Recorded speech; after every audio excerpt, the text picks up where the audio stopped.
Welcome back. It's been a very productive week. I've been plotting ways to exploit the recent success, with the music video love song stuff and add them into all of my previous reviews. I touch you once, I touch you twice, I won't let go at any price. Then I decided, hey, even better is to go back to the well, Voyager, that Ship in the bottle. Yes. Our episode today is Message. Oh, good Lord. Let's not rush to judgment. So we kick things off with Torres bitching to Chakotay about Seven's behavior. This is about a dozen episodes after she joined the crew to give you a time frame. It was also when Dawson was great with Child, hence the engineering smock she'll be in all episode. Well, Chakotay listens well enough, but sorting anything out requires someone who didn't lose his balls 3 seasons ago. But he does point out that this is all partly her fault. Part of the problem is your attitude. You've never tried to accept Seven as part of the crew. And with good reason. Let's all go to the lobby. Let's all go to the lobby. Guess what she did this morning? She took an isolinear processor out of engineering without asking. And when I went to Astrometrics to get it back, she had locked the door. Like that lab is her own private domain. So you freely admit you've done nothing to make her feel like part of the crew, and then are surprised that she isolates herself. Do you wonder why I worry about you trying to beam me around by locking onto my bones? To show how grown up she is, when Seven calls Chakotay down to Astrometrics for, as we soon find out, is an extremely important matter with a very limited window of opportunity, Torres responds, Did you hear that? She's giving orders now. I'm telling you, Chakotay, if she gets in my way again, I am not responsible for what happens. Look, Seven, especially at this time, has some problems to be sure. Though you do have to cut her some slack since she's only in this situation because Janeway forced it upon her. Though I suppose that's the case for pretty much everybody except Neelix now that I think about it. And she is going to do something wrong later, make no mistake, but Torres is just incredibly immature this entire episode. Who knew that when Geordi was thinking about having sex with the Enterprise, we'd follow it up with a chief engineer who was less professional?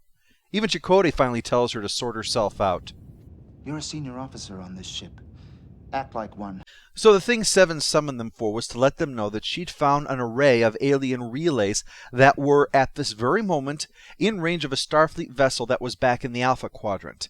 It'll leave range in 41 minutes, which is of course a surprising revelation, because normally it would be 47 minutes. But their attempts to send a message to the ship all fail. The signal just seems to be degrading. You know what sounds really good? How about if we send a person through instead then? Hey, worst case scenario, I can always beam back your bones, right? No, the person they're going to send through is actually the Doctor, figuring that a hologram won't degrade as much because... Shut up. Anyway, they're going to send him. How am I supposed to get back here? When you've completed your mission, instruct them to move within range of the sensor network. With any luck, they'll be able to send you back the same way you came. Luck. I won't lie to you, Doctor.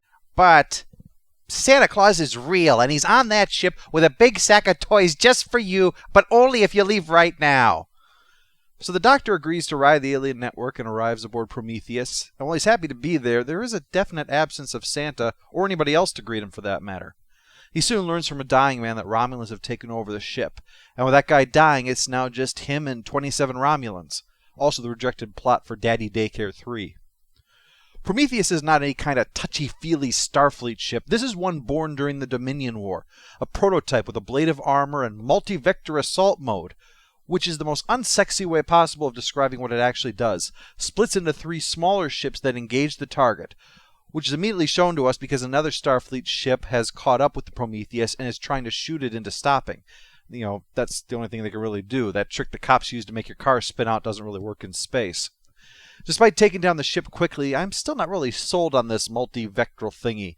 It's like...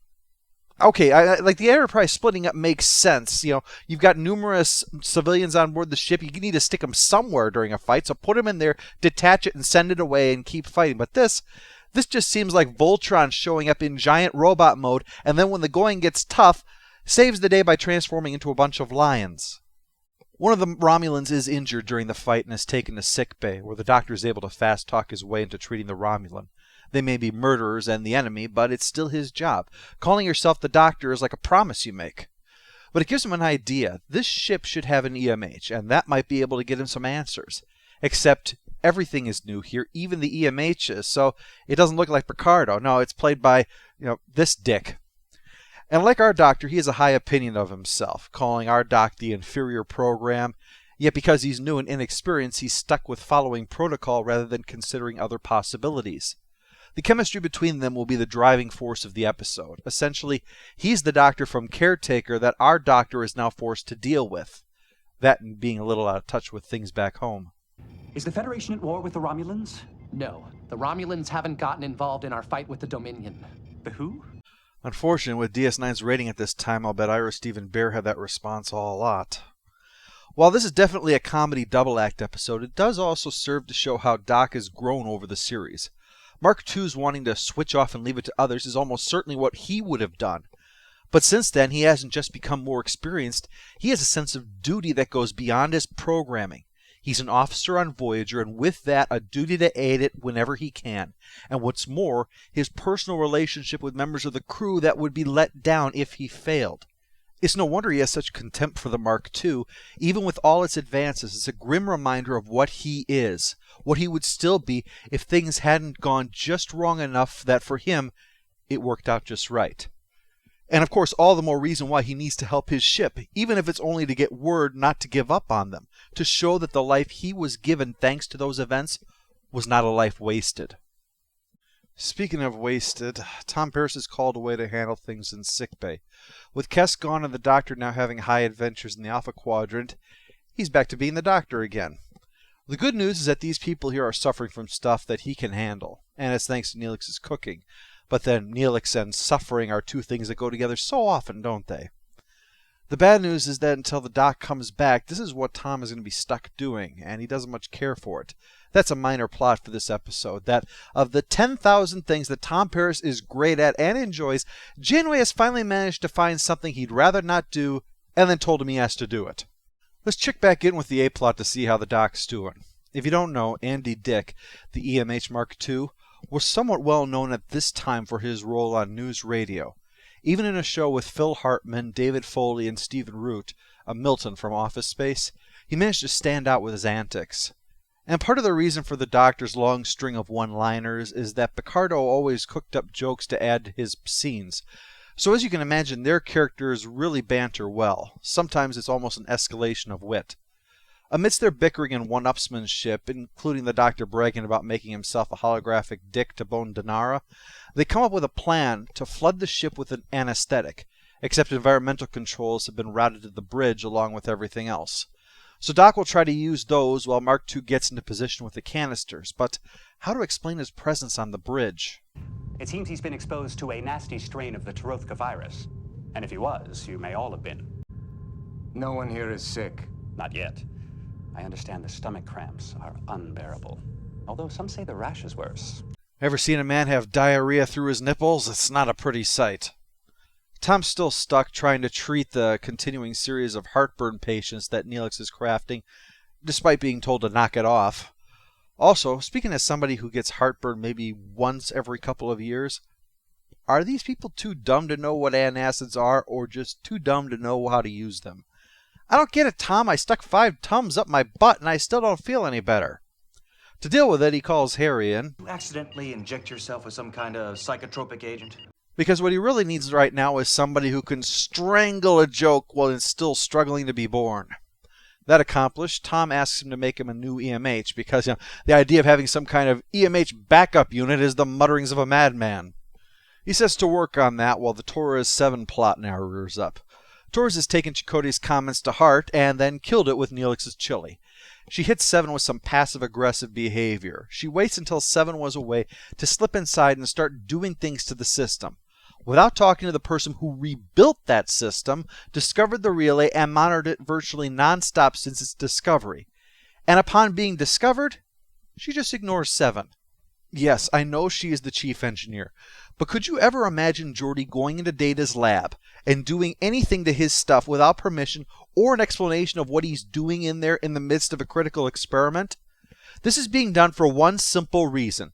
She wants to goad 7 into commenting on her behavior so that she can, and the irony of this is unbelievable, talk about how rude she is.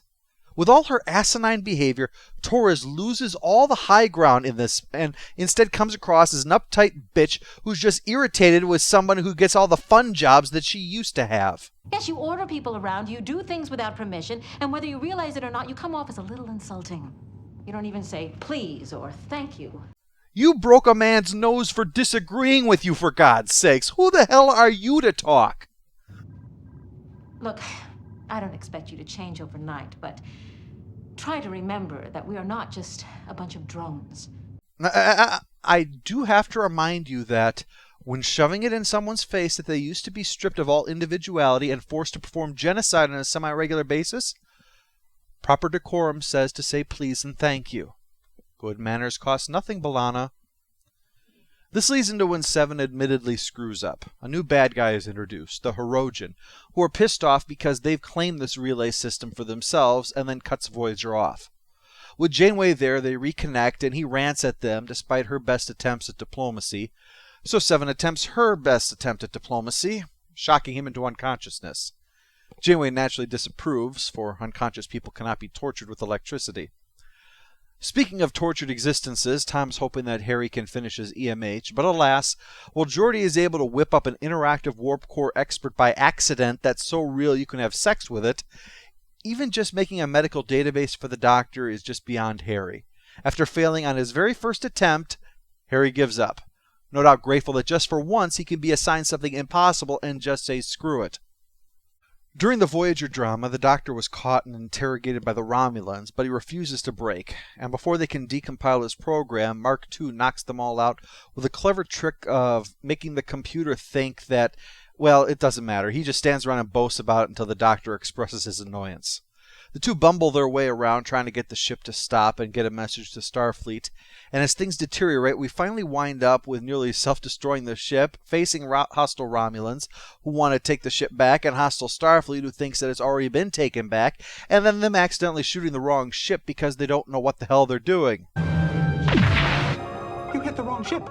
It wasn't my fault. Well, then whose fault was it? The torpedoes? You're supposed to tell it what to do. I think if the Doctor had activated the Marx Brothers to help them, this could not have gone worse. Well, their salvation actually does come about because of slapstick. Mark II leans on the console and accidentally activates that multi-vector attack Omega plan. With that victory, he's sent home to provide the crew of Voyager with their first real victory. They even commented earlier about getting their hopes up all the time only to have them dash splendidly, while I cackle in contempt at their misfortune. Instead of dangling hope and snatching it away, they get these little victories, like the Doctor announcing that he was able to talk to Starfleet and fill them in on what really happened. They wanted you to know you're no longer alone.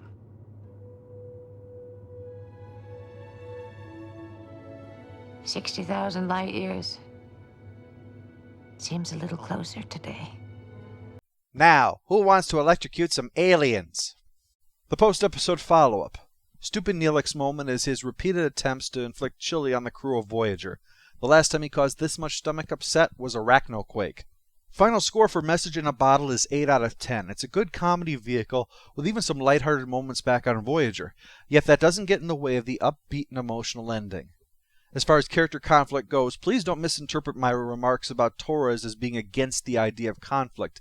I think it's a good thing for the show. My only criticism I'd make is that it seems like either they assumed Seven's behavior justified how Torres was treating her, when she is acting no better, or that it was being done on purpose, but that it just never paid off. Janeway does need to yank the leash on Seven a bit, obviously, because her behavior will eventually, in Janeway's words, cross the line. Part of what makes this episode work is that once again the core ideas of the series, being stranded, alien situations we don't understand, Chakotay having to keep one of his people in line, and a sign that Janeway needs to do the same with one of her people. It made all of the Voyager scenes work, and Picardo and Dick made the AQ stuff work. This is definitely one for the win column for sure.